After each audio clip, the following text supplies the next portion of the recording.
At first light, the treasure hunters resume their search for La Plazuela, the Jesuit monastery that Sean believes could be the resting place of the legendary Sacambaya treasure.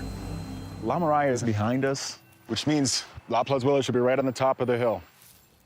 Keep your eyes open for snakes, because this is prime snake country.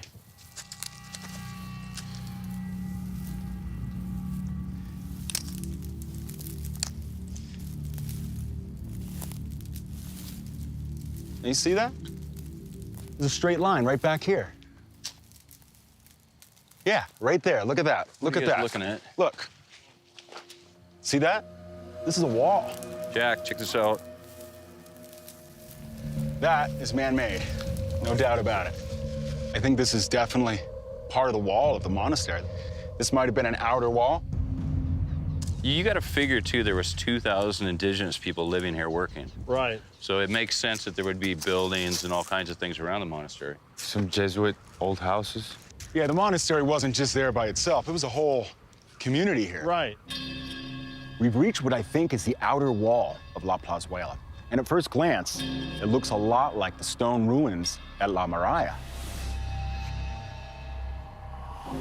But in fact, it's more typical of the Jesuit construction found here on the Bolivian hillsides. The compound layout is classic Jesuit. The living quarters, workrooms, and storehouses are all lower on the slope, while the crypt and the monastery took pride of place at the top of the plateau. So if I'm right, the monastery of La Plazuela should be straight ahead at the top of the slope.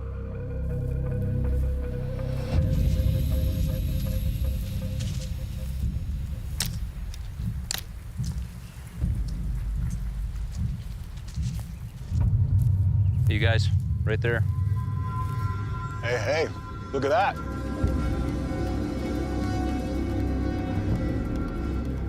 I bet you this is it. I mean, this has got to be La Plazuela. Guys, there's adobe walls and structure. It keeps going. This is definitely a building.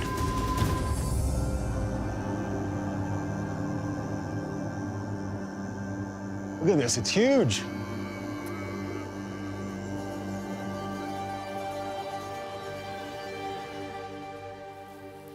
Boy, this just feels sacred up here, you know?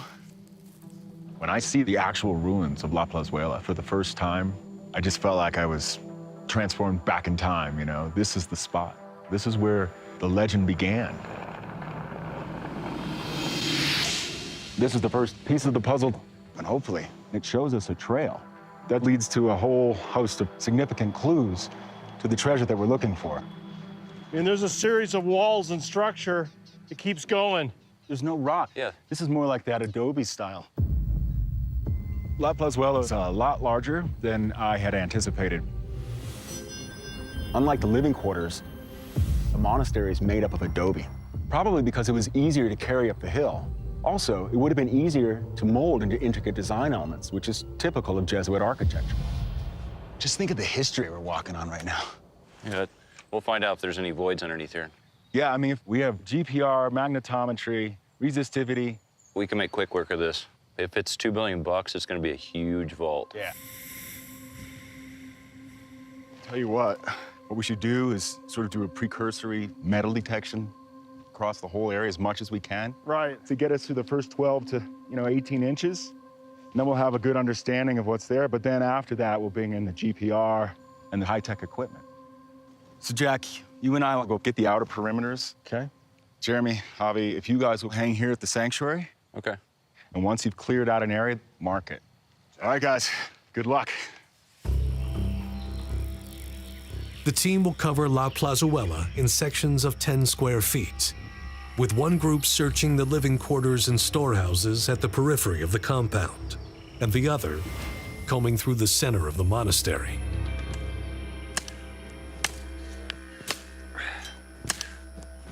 Hey, Hob, watch out for those rocks, man. There's rattlesnakes up here.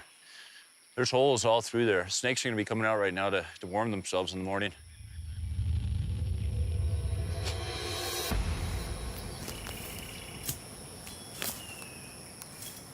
You know, Johnny was here in the early 90s, and they metal detected, but even those metal detectors weren't getting the penetration we're gonna get with these. Probably limited to a foot, especially with that technology. Yeah. That's something that nobody else has done. Right.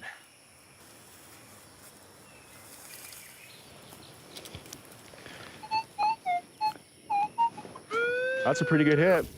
It's reading in the middle of the screen. That means it should be non-ferrous. Right here.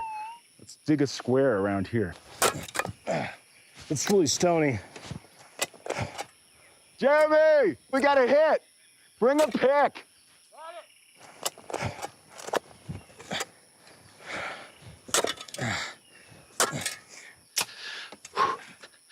Hey, what do you guys got? Non-ferrous, but you can see we're dealing with a lot of rock. Let's get this thing out of here. Jack, just be gentle, you know, kind of pick at it lightly. And Jack, slow. Whoa, watch your slow, eyes, slow, guys. Slow. Watch your eyes. all right, that's good there, Jack. All right, let's pick a little more. Here you go.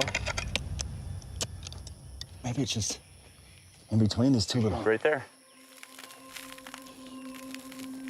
Hang on. Let's dig around it. Do it slow. There's something in here.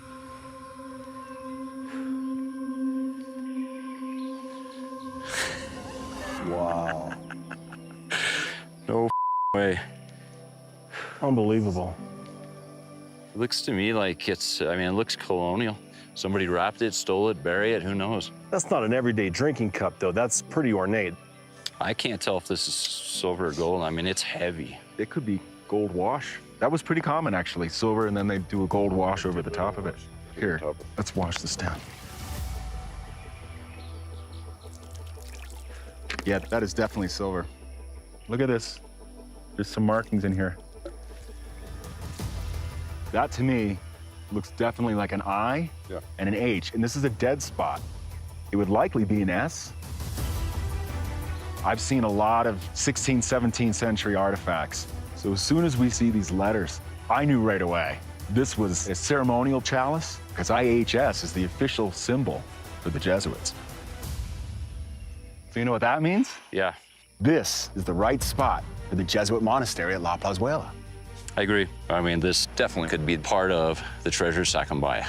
Johnny Irwin swears the treasure's here at the Plazuela. And you know what? I think he's right. I think we're holding a piece of it in our hand right now.